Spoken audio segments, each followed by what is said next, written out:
What's up, guys? I'm Hirsuta. Welcome to the show where I use the multiplayer mod to put real people in control of every raid.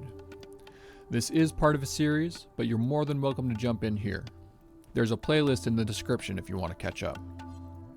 We've got a really cool battle today, and the interval was fairly uneventful, so we'll just hit the highlights real quick before we get the action going. We captured a ton of prisoners after the last battle.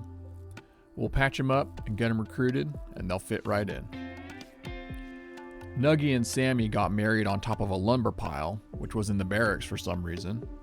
What a party that was. Oh, and then Kolkamen almost got her ass chewed off by a bear. But she got away though. Our guests became really confused, and they almost got lost in the woods at night. We saved them and brought them back though. And we did a lot of building. We got the ramparts built a nice big barracks, and got started on the new workshop. Then, just as things were starting to get real comfy, Cassandra decides to shake things up with yet another siege. So I call up my buddy Rosif from my PvP group, and he comes on board to make sure this battle poses a deadly threat. Cassie sent another softball raid, and I really want Rosif to actually have a fighting chance, so I gave him a budget to spend on whatever gear he wanted. Alright, let's get started with the battle. We opened the battle with a volley of mortars, which achieved nothing. Meanwhile, we could see Rosif's raiders taking go juice, preparing for combat. Rosif made a mistake and sent his sniper forward unsupported. Seeing an opportunity, we charged. The sniper got one shot off and instantly waxed Castle, our best crafter. The raiders charged then, trying to catch us in the open, so we fell back to the walls. Mickey had a different plan though. She ran forward. Just before the pirates got her in range, she slammed the sniper's extra go juice, grabbed the rifle from her hands, and sprinted back to the walls. We prepared for a shootout, and our mortars continued to fall wide. The raiders were moving, so Mickey took her first shot with the new rifle. One of the pirates just couldn't handle the excitement. Rosif moved his army north, hoping we were too preoccupied with the fire in our mortars. Which, to be fair, we were. But then we noticed that he'd left his own mortars undefended. 7 volunteers formed a strike team to take them out. Unfortunately, their mortar crews were able to escape, but we still managed to blow up the guns. Our team fled south with Rosif's raiders close behind. We needed a distraction.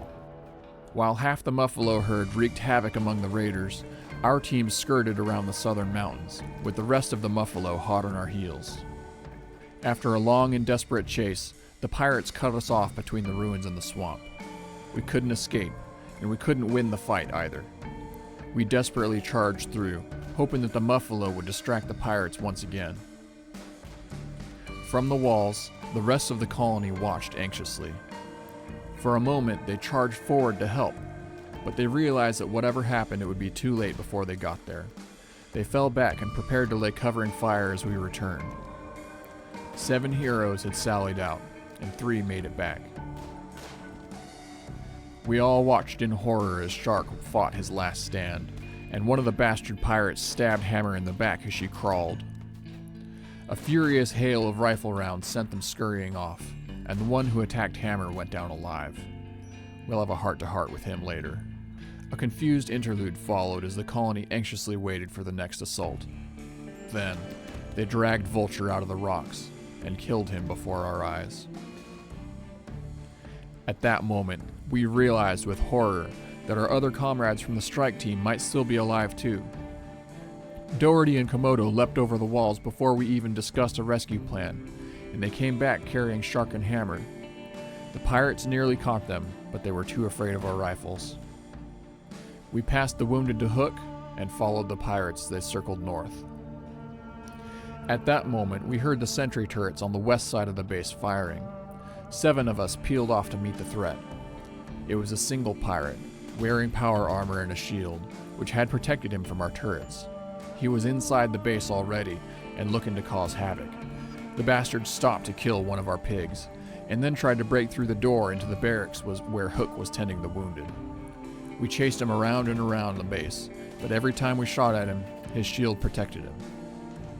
He circled the barracks and came up on the east side of the base, taunting our main battle line. Everyone there was so freaked out to see a pirate inside the walls that they turned to face him. At that moment, the pirates outside the walls sensed our confusion and charged forward. They made it all the way to the ramparts before we figured out what was happening and reformed. The bastard with the shield stabbed Croca and nearly got Mickey before she blasted him point blank in the face with her sniper rifle. Meanwhile, the pirates had us in a point blank gunfight at the walls. But then the guys who had gone to catch the infiltrator climbed out and flanked them from behind a turret emplacement. That got us the advantage, and we finally took them down. We lost Castle, Vulture, and Bara that day. It was the worst day we'd had since we left the desert. And that's where we wrap up. Thank you for watching these videos, guys. I think we've proved the concept, and I've been working hard on how to up the quality and get on a more regular schedule. So we're going to retire this colony here, and I'll be back in a couple of weeks with all the DLC in a much tighter format. Stay safe, and I'll see you then.